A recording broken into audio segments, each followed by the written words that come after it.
ancestors fought in this country. My ancestors fought in this country, and you think that illegals that's coming in here, I don't care if they breed and bleed the same. I don't care. The Bible says you follow the laws of the land. And the laws of the land say you come over this, you step over that border, that's illegal. If I step in your house without you inviting me, that's trespassing. A vampire can't even step across your house without asking you. Even a vampire gotta ask you. Let's Moses. get it. Who made law, Moses? Man made law. You fall in the law. If we fall in the law, you go to them 66 books in the Bible. If we fall in the law, am I my brother keeper? Talking about made up laws, sir. Them made up laws. We don't deal with them. We ain't So, talking about that. sir, when you go to Venezuela, would they treat you good there? Who made up law? The man made up law. God created man in his image. And you better follow them. And you better follow them laws, or you're gonna get up out of here. So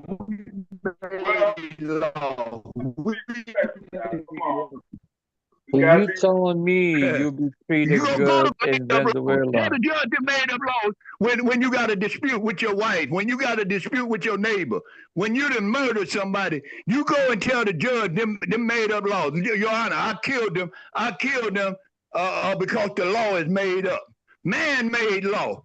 And everything man-made is reproachable. So you're telling me, would you go to Venezuela right now? Would they treat you with open arms? The question is, do you really want to go to Venezuela? I'm asking the man. He's 72 years old. Would you go to Venezuela right now? I wouldn't leave out of the country for nobody. I wouldn't leave out of the country for nobody. Because the president that's sitting up, he's sitting up there. There's no telling when he closed all the airports. Whatever he say, he want to be a dictator. He want to be like John. He want to be like John over in China. See, he wants y'all to have a big parade. He wants y'all to bow down.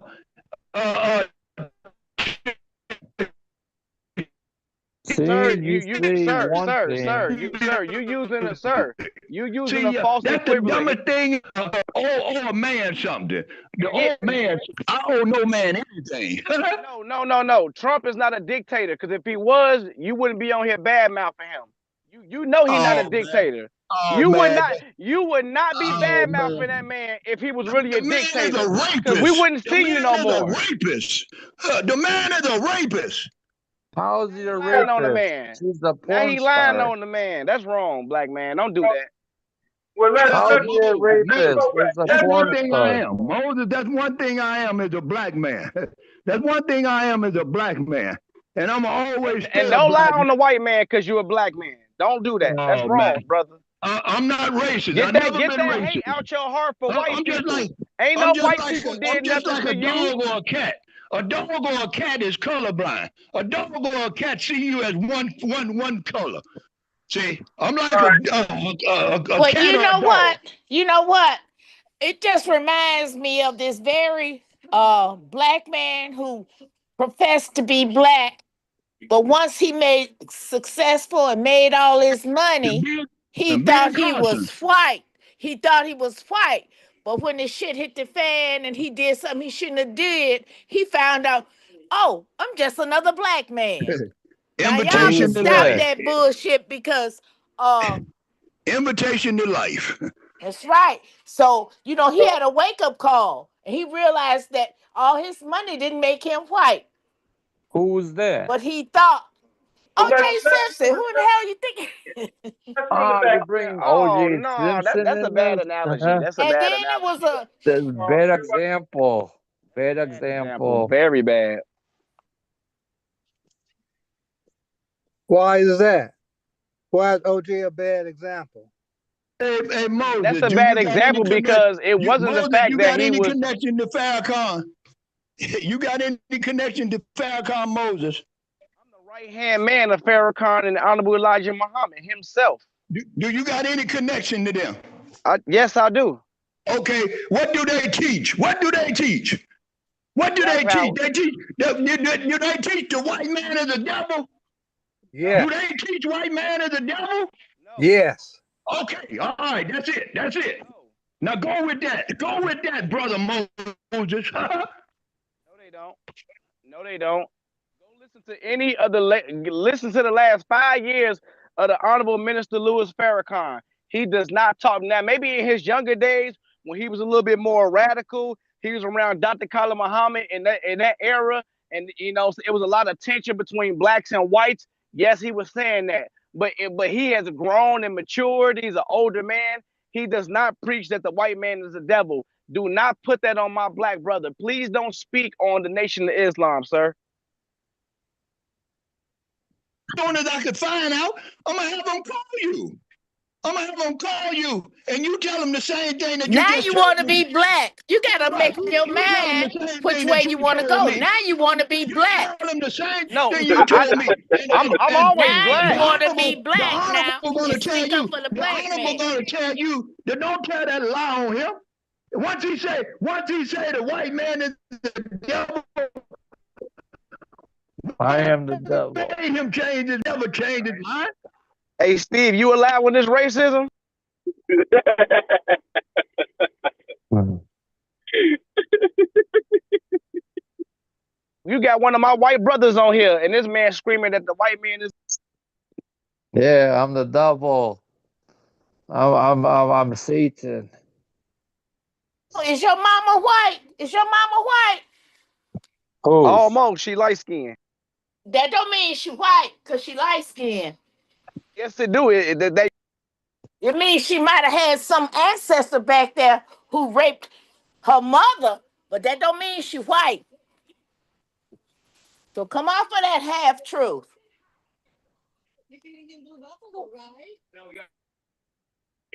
And can I share something with you? I used to work for HUD. Me and my partner used to teach people how to buy their property that had been built by HUD. And so one time we had a contract, $25,000.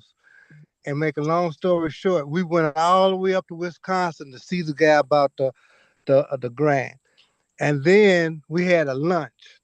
And we were sitting up at the lunch table, and this guy said, "Well, what do you think about Louis Farrakhan? I don't like him." And he had our $25,000 in his hand.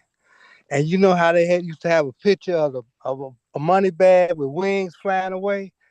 I saw our money bag flying away. I told him, I think Louis Farrakhan is a great man, and I don't believe he lies. And we didn't get that $25,000, but I felt good about not getting that. You know, so they want to keep us down, and it's okay. Black people can live without white people. White people can't live without us. Remember, I said that. Why is this about race now? And the word has been said. Man. I disagree, Tiny man. Disagree with what? That's what happened. This is about race now. Everything is about race. Ever since 1600, it's been about race. The Europeans have always been violent, fighting each other. But what happened, the rich white people saw that it was fewer of them than it was the other people, and they said, we need to change it to hate somebody else. And then they put it on hating Africans. Can I say something, Tiny? Sure you can. Design? Pardon? Do you think it's all by design since the 60s, 1960s? Since the 1600s. No, 1960s. Now, see what the powers that be want us to believe is our history began in slavery or during the 60s with the Civil Rights Bill, but we're much older than that. Can I say something, Tiny?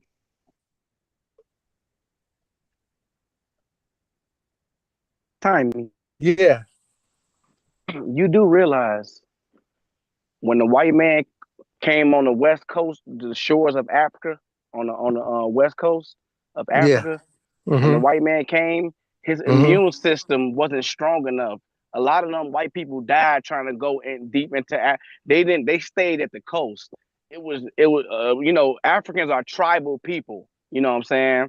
And Mm-hmm. I think to a sense we tribal. That's why we got a lot of different gangs in different states. I think I think that's an innate tribalism, and so those tribes, those white people that came from the Americas to capture us, our own people sold us into those people. So you got to start right there. You feel me? Them white people did not have the immune system to walk into the jungle. Me and you right now can't just go to Africa without taking 14 shots. Them Yeah. people gave black people to them white people. They made deals. They're like, you know what? I don't care about them tribes 20 miles away. Here, we finna go capture them. And they brought them to them white people. So Not all again, white people. no. Of course, not all. No, don't get me wrong. White people are like some evil ass people. Let's not make that mistake. But I like to be fair. Everybody know white people do some asshole shit. You know what I'm saying? But when you say we can't live without white people We can't live without us, and we can't live without them. I feel like the smartness of blacks and whites that come together make America what it is. If this was just a straight white European country, I don't think it'd be as developed or as cultured that it is. You feel me? I think it's synonymous because I mean we on white people app, we on white people's cell phones. These ain't no black maids. We might have had a little help, but white people they pretty smart. Y'all got to give them their credit. I think they're thieves and they're liars. They All, stole and they white tell people? lies. Huh? Tiny, all white people? No, not all white people. I have white people who are like brothers to me and sisters to me. I know a lot of good people, but I Okay. know a lot of people who take advantage of the white privilege. Even though they There's didn't no do white anything, they still privilege have here. white privilege, huh? There's no such thing as white privilege. Wait a minute. There's no such It's, thing as white privilege? it's all fartsy. It's on your smarts. No, no, Yeah, not on their smarts, not on their yeah. smarts.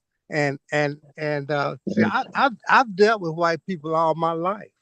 I went to school with them. I lived around them. I had friends with them. Been friends with them, and so I'm not painting everybody bad with the brush, but most white people, don't deserve what they have. They There's got it upper because they were class. cause of No, there's pardon. upper class white people. There's middle class. Yeah. So they're talking about the upper class, I- rich And, and people. and I have a friend, a white friend, who told me, he said, like, yeah, black people think all white people together, but we ain't together.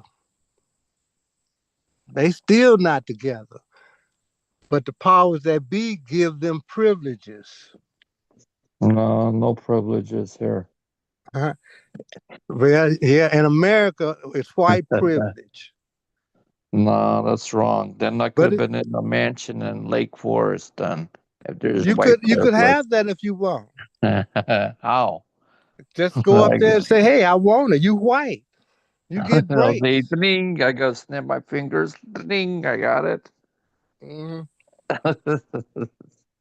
I mean, a lot of black people believe that white people are superior. That's why, you know what I'm saying? So, Yeah, white. Yeah, a lot of black people believe that, and a lot of white people believe that, but it's not true. And another personal example: when we went to Dartmouth, we took 15 people from the inner city to Dartmouth. No prep school. Some of them hadn't even graduated from high school, and we did as well or better than the majority of the white people at Dartmouth College. And I, like I say, not bragging, but they say more about me than they. What was our governor who just left, the Republican rich guy, Rauner. Rauner. Rauner. He and I went to Dartmouth. They say more about me than they say about him, and he gave $1 billion library to Dartmouth. No. I mean, this is what's But see, happening. smarts is based on capital, how much money you make. That's what smarts like. If smart people make a lot of money, they make millions and millions of dollars. You know, non-smart people don't make millions of dollars. That's just two categories. You either Yeah. if you got $1 million, you're smart. If you don't, you're not smart. Well, if you got $1 You might be million, you may knowledgeable, have inherited it. even if you would inherit it, but I think a lot of the wealth in America, don't get me wrong, was inherited through slavery. I do believe that. I believe America owed blacks reparations for all the stuff they did. I'm not, you know what I'm saying? I don't absolve white people of their crimes, you know what I'm saying? And certain Not me. prejudices, but We came here after everything. yeah, but you know what? But at the end of the day, it was a government institution, and you benefit from it too. You benefited Um, from it. Don't get me wrong, I did too. We all benefit from slavery. Everybody. You know what I'm saying? I would say more so white people, but yeah, definitely. Well, how did black people benefit from slavery? Because right now, you living in the best country in the world. You got AC, you got refrigerator, you got everything at your fingertips. Slavery gave us all of this. That money fueled a lot of industries right now. That all of that money, isn't every company that you see right now was fueled. not Well, there is a God. That's the bottom line. And you reap what you sow. And I think Thomas Jefferson said that he felt sorry for the white man because of what he.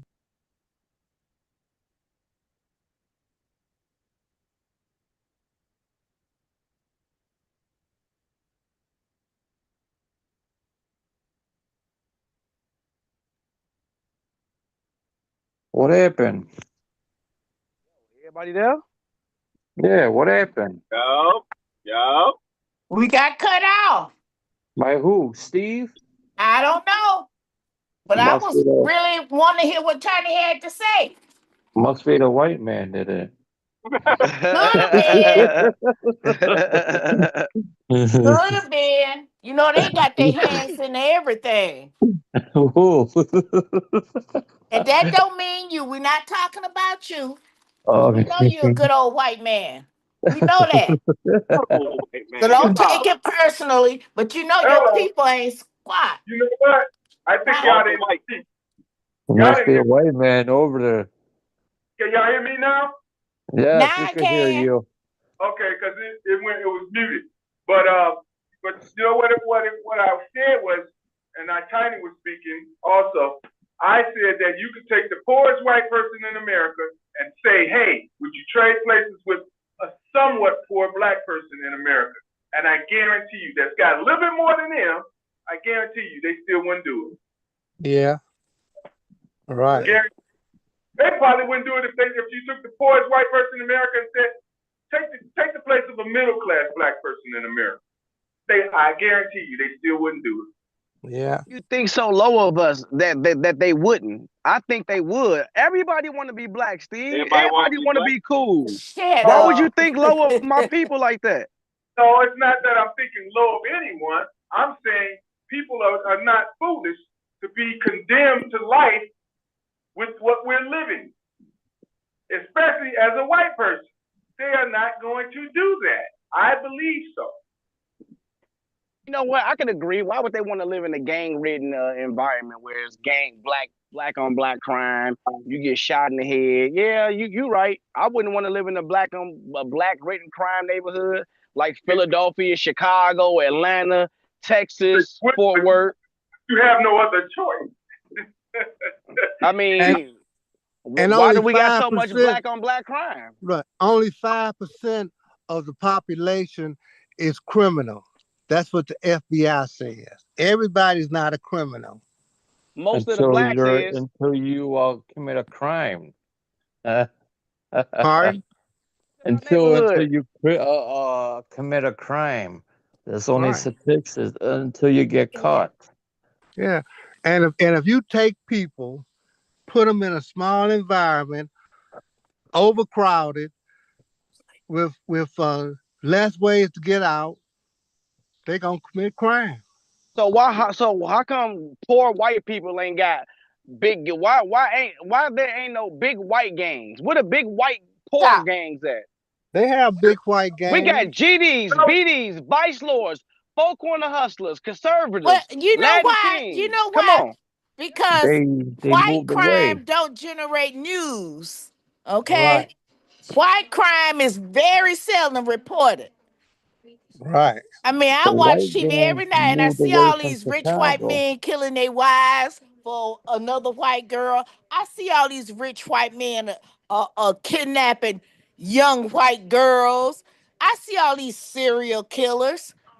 You know, but how often do you hear on the news something a white man has done? I see all these rich white guys embezzling from their companies. But how come it's not on the news? They go to the black neighborhood and it's sensationalism journalism. They want the one that gathers the most audience. So go Shooting in down to, Chicago. like I say, go down to the poor trailer parks where there's a bunch of white people. See how much crime is there that's never reported. You know, Yeah. so But it's communal though. All crime happens in proximity. Yeah. But they sensationalize the black community because they want to paint a narrative for us. I mean, everything that you see, read, and hear and eat is all a part of your makeup. So we don't control our own media. We don't control what we can see. So the people that control it can make sure that they show us images that portray us in the worst light, especially because it gets into our psyche and it causes us to want to portray that, want to live up to that standard. Oh, they think we animals? I'll show them I'm an animal then. That's what these young kids be thinking all the time. Yeah. But Dr. Rudis, hold on. Why is it not sensational when you get a mass shooting in Chicago of a party getting shot and multiple dead bodies? Is that not more like crazy to hear than a guy who strangled his wife or a guy who embezzled $5.3 billion versus three to four dead bodies and 17 wounded people in one night? 500 dead bodies a year in Chicago, more than Afghanistan. That's way more important than a white guy killing 7 girls in goddamn Kenosha, Wisconsin. I mean, to a point, you're right, because it's Come no on, brother. different than when mass shootings in all mass shootings is always a white person involved. 99% of them, and that thing go on the news and go crazy. So it ain't no different than that. America definitely has a gun problem. We love our guns and we love using them, and we just use them in the wrong way. The criminals do, not the good people. The criminals. Yeah. I agree. Criminals. Yeah. I love guns too. Everybody don't own them. Everybody got crazy. gang member, family members on here. Everybody, and y'all know which ones are gang members and got guns. Y'all know this. Yeah. Mm-hmm. But we always, I don't understand why you don't realize that America is a gang nation. Yes. Since Al Capone, since Machine Gun Kelly, all these guys. Mayor Daley. Ku Klux Klan. Ku Klux Klan. They got plenty of guns in their gang. The mob, the mafia, they're gang. They still exist.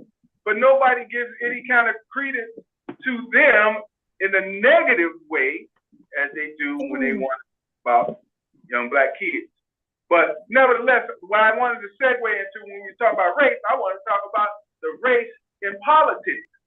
And we got one person on here now that we want to hear from, and that's Dr. DeAndre Rudis, because we know you are seeking to fill the seat in the 8th district down in the General Assembly. Correct? Yeah. Oh yeah. So give us expound on that, because right now I understand there are at least 4 people seeking a seat. Yeah, I heard.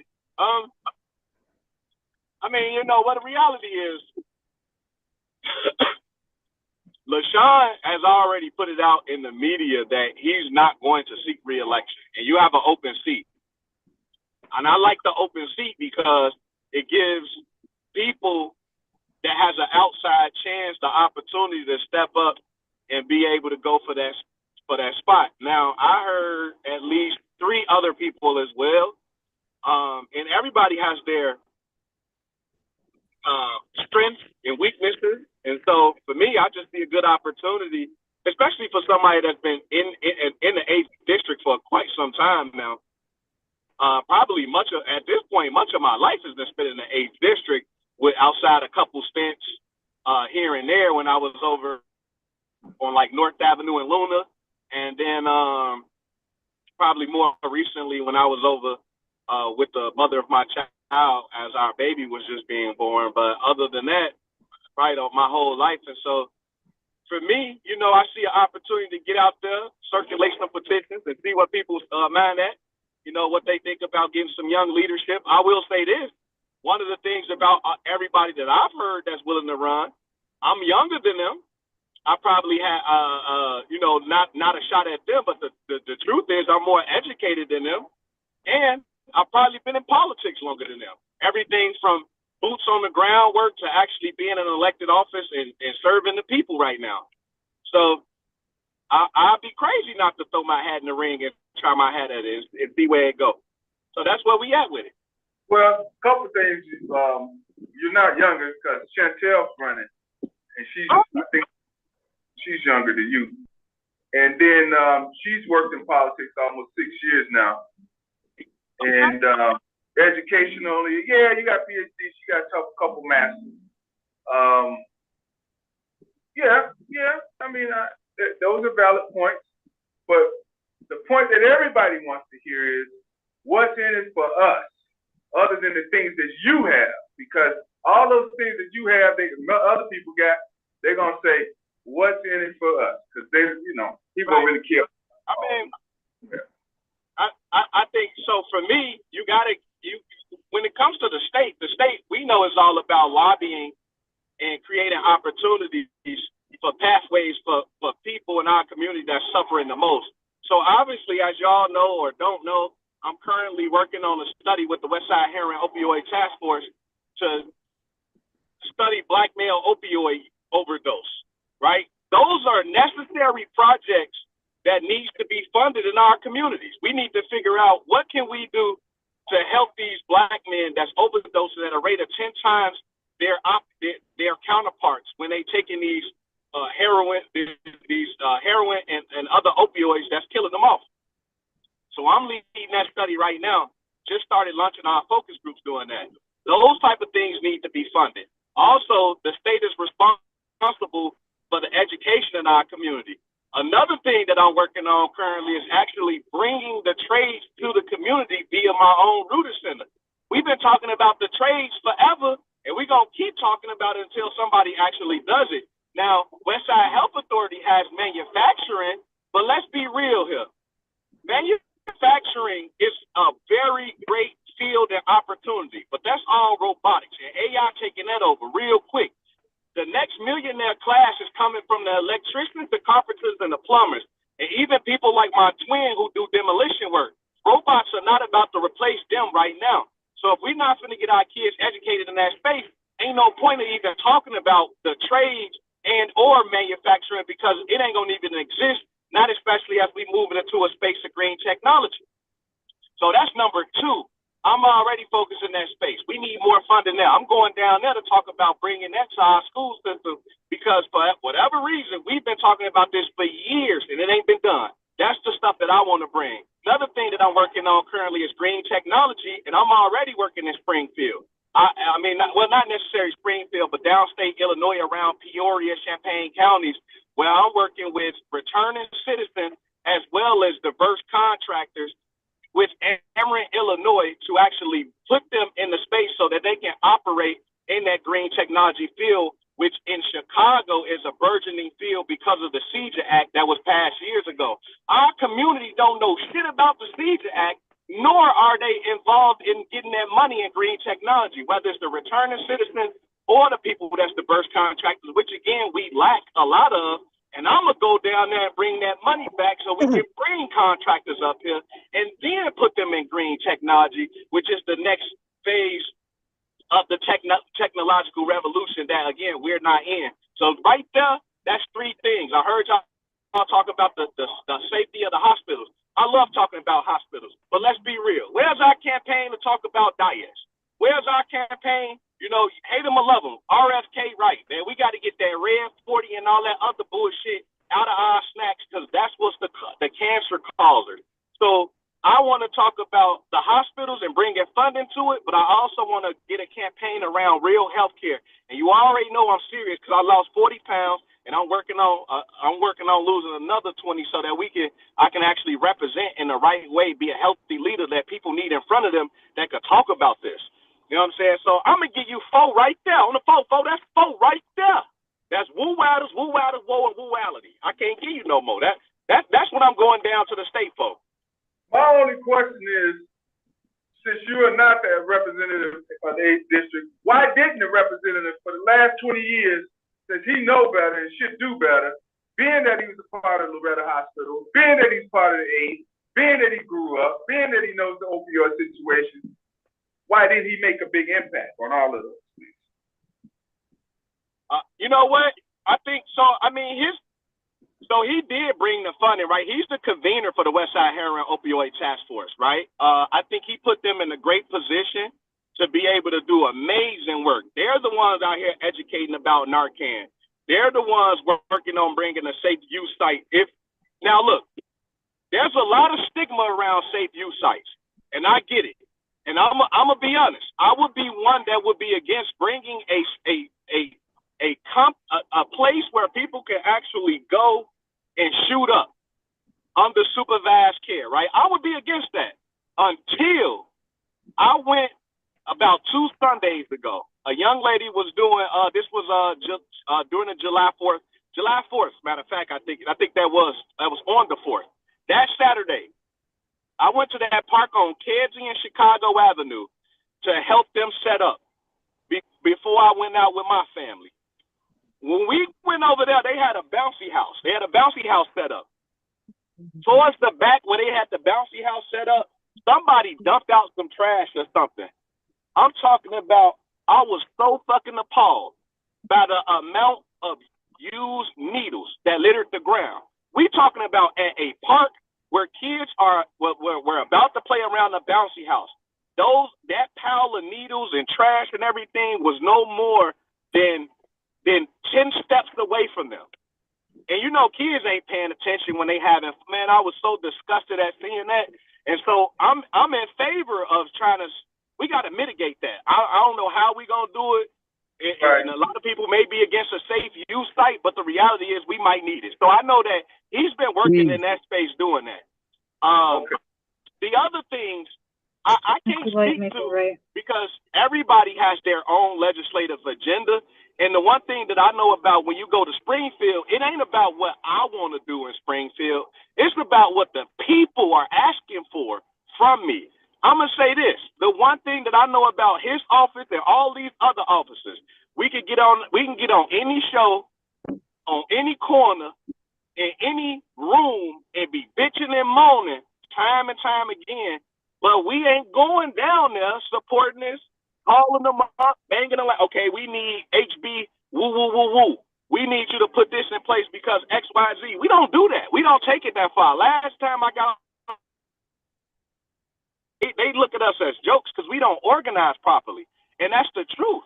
Because when it comes down to it, we going to get upset in the moment, but when it comes time to take the action and carry it all the way through, we never see it. And to the point, I heard the rep say, he said his district over there in the suburbs, oh man, why I got this open? He said his district over there in the suburbs, those people put him to work. They make sure that he's doing something on their behalf. He can't get away with not doing anything in those white suburbs. We gonna again.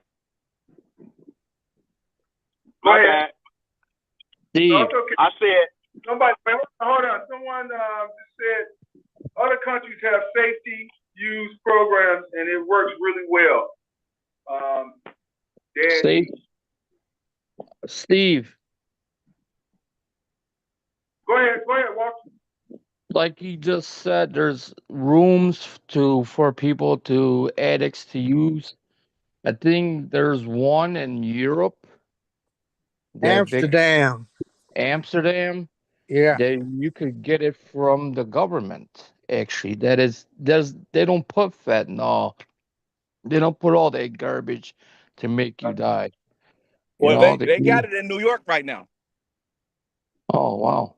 They got it in New York already. They got it in New York. They got it in Canada and wherever you just said in that European country. So there's already use sites. All I'm saying is, are the use sites, are they governed by physicians who can ensure that when they're using it's done in a safety way and this is done in a controlled environment like a hospital or something? Absolutely. Oh, okay. Yep, it is done. So what they do is you go in and you'd have your stuff. You can buy your stuff wherever you buy your stuff at. They ain't it to you. But what they will do is they will keep track of those bags that come in, because if you overdose while they're overlooking you, they want to know where that's coming from. So they keep track of it in that way, right? But when you come in, you bring your stuff in, you're gonna have some nurses that's gonna meet you. They gonna give you fresh utensils, tools to use. You go into a room and do your business, and then you come out and the space is for you to relax, if you will. Do whatever you want to do on your own time. That's what second, Walter. Dr. Rushing says it helps to control usage and it's safer for communities. Yeah. Well, that's kind of what. Right. So that is not open, right? But to the point, he also said it reduces crime and reduces OD deaths as well as bloodborne infections. Exactly. And so that's what I'm saying. So when I'm going down there with a legislative agenda to pass that, I want that passed. I want this. Beside this intervention that I'm gonna be working on with these black males to help them lower their overdose rates, we're gonna also try to bring that safe use site here. Chicago always progressive, right? So we're gonna move in. We're gonna bring one of them up in here, and I'm gonna go down there and go get that money for that, and whatever else need to be. But the thing is, I want to make sure I put the onus on the people. We got to understand, if we not down there saying, Dr. Rudis, we need XYZ for this to happen, then it ain't happening. People, this is what happens. Too often we get selfish. Let's say I get down there. All friends and family who want to start a nonprofit gonna come at me and be like, yo, can you help me get funded? Can you write me in the budget? And I'm gonna be like, okay, yeah, I might be able to do that. But tell me how you gonna benefit the people that's gonna serve this. Like, you're not finna just get no bread from me. And I ain't never seen you out here boost to the ground working on a shoestring budget. Show me you can control 10, then I can give you 50. You control that 50, I'm gonna throw 100 at you. But I'm sorry. With this concept, will there also be an addition for rehabilitation services? Well, I understand the concept of having safety use, but on the back end of that, will there also be a space where people who might be trying to wean themselves off or potentially want help, some kind of counseling? I mean, I don't know how much counseling they want at that point, but like, I also feel like, yes, we do want to say, but I don't know if we should keep prolonging. And it is a safe space to do it, but we also don't want to, is it something to counter that in the same space? Yes. So it's about all of that, right? So you will have the medical providers, right? So your nurses will be on tap to make sure that everything is, you're using safely. Make sure that you are monitored so overdoses don't happen. There also be social services, right? The same social services that we offer to individuals now, right? Whether it's treatment plans along the methadone or conversations, NA, things like that. Those things will be available as well as just a space for them to be able to relax when they need to. So it's a full It's a full use site where you can actually use safely and also get all of the supports that you need in-house. Will we be monitored? Is there a way to monitor the statistics of the amount of people who might increase doing drugs because now they can do it safely, or does it stagnate and no one has, has the number of drug users or addicts, but it's plateaued, or maybe it decreases in some way and just increase the safety of the public? Because I don't want it to be a space where it's like, okay, well, we can do this safely, we can try it. Will there be a way to monitor what's happening during this time to say, here are the numbers. While we created a safe space for users, it also showed that we had less overdose and public safety awareness. Like, we created a safe space for users, but it also increased the amount of people who are now using drugs. Will you have a way to monitor that, to track that? Yeah, so you're gonna track that by the numbers that we use to track overdose deaths right now, right? You can track because you track the ambulance calls being made for overdoses currently. And then when you get those calls, you get to see who is attached to that call, black man, white man, white woman, black woman, Hispanic, so on and so forth. And, as you bring that site, especially because what we'll probably want to do when you pilot this is put this in a site where the most calls are being made, but we want to make it also where it's can be most effective. And obviously, I'm talking 8th district, so we want to put that in the heart of, where the 8th district lies, where we're experiencing the most overdoses, so we can track it. Once you start to get the statistics based off the number of calls being made, that will let you know how effective that is. And of course, you just want to pilot it to start because you don't want a full-blown operation of something that ain't going to be successful. What is the 8th district? What's the boundary?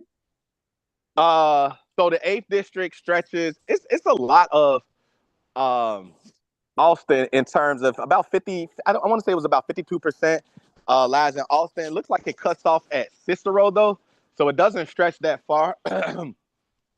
I got to look at the northern boundaries, but I believe the northern stops at maybe Chicago Avenue, stretches as far west as like LaGrange, and far south is maybe Cermak. So it's they got a weird, how those things be, man. That shape is real weird for the 8th district. It's very weird for the 8th district. I'm gonna look it up right now so I can give you the best description of it, but it's a weird little shape. Over when it goes into the suburbs down in Argo, or what is it, McCook or whatever that area is. But nevertheless, go ahead. You had something to say? I was gonna say, would it be helpful to look at, how the caravans go to the schools and the kids go out there and they get dentist checks and healthcare checks? Would that be something like you would look at, like putting those vans into the hot spots as like a trial pilot? Because we got right now, we got a lot of hot spots for drug overdose, unfortunately. But that would be something that could take place, sooner. Maybe partnering with like a Rush and having those healthcare vans go and do the exact same thing that they do for like the schools, but do it for safe usage. Yeah, you know what? I was gonna say, great idea. And the reason why I'm doing this 2-year study with this intervention is because somebody posed it, right? Was like, man, why don't we check out the statistics of black males and their overdose? And that's all we got to do. So I love that idea. I love the fact that we're going to partner with a major hospital here and then, just pilot it. That's all we can do is go ahead and put a study out, have somebody competent lead it, and then look at the results when it's done.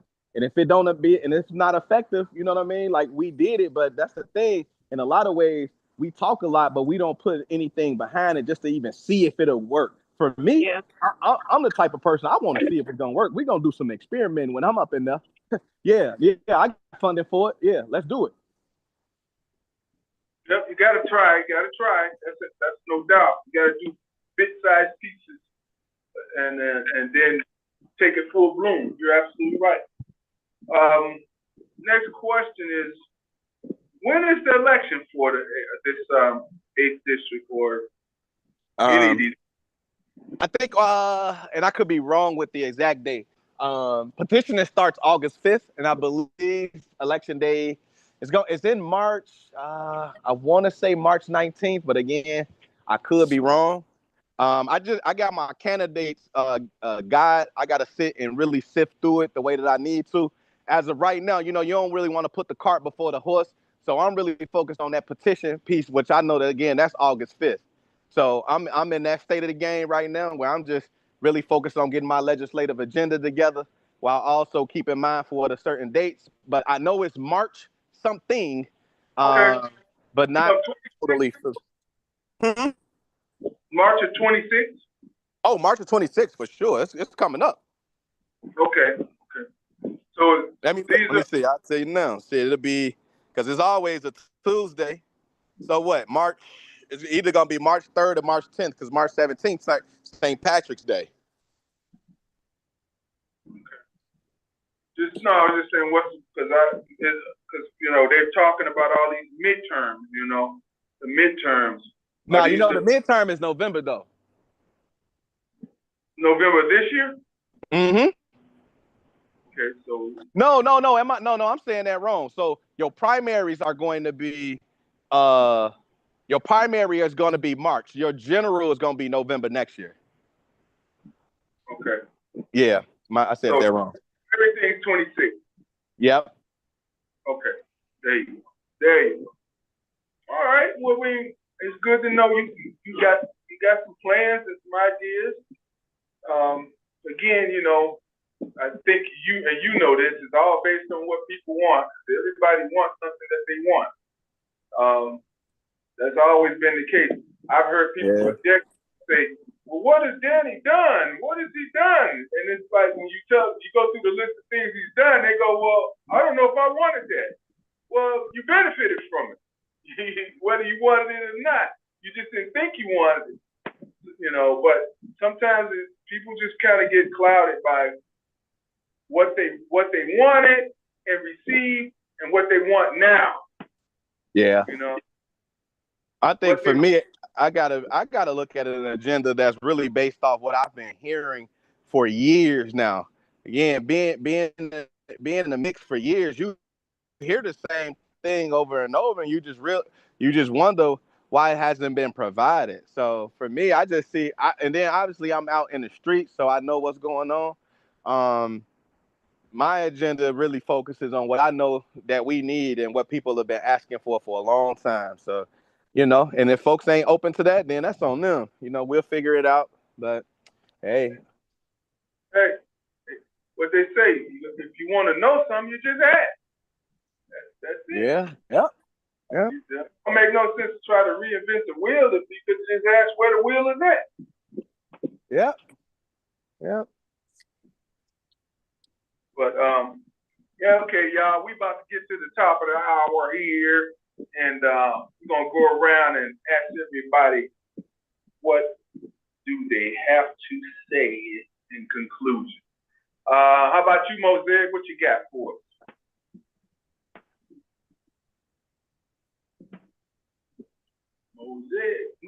Oh yeah. Man, again, guys, just gotta invest, man. That's the only way you're gonna benefit from the big beautiful bill. Big beautiful bill is gonna knock a lot of people to the ground, under the ground. That's for sure. But if you ain't proactive with the bill, don't fight against it. Just work with it. So hit that stock market, y'all. Yeah, people need to know what's in it. We need to dive into that. That's what we really need to do to educate people on what's really in it and how the effects will adversely harm them or, as you say, adversely help them. I don't see that. I do a private session, saying $50 an hour. What? Read the bill by Mosaic Monk. Y'all teach y'all what the bill gonna do for you. All right, next, Tiny, what you got in conclusion?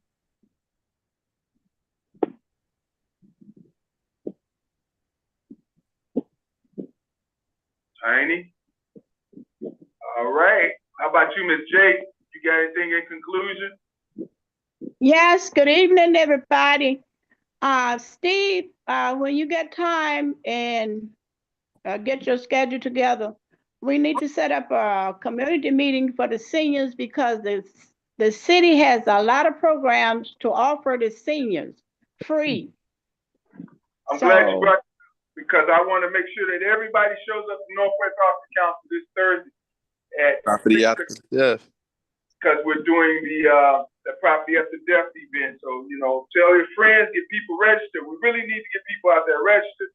So go on the Facebook site if you don't have the flyer and register to this event.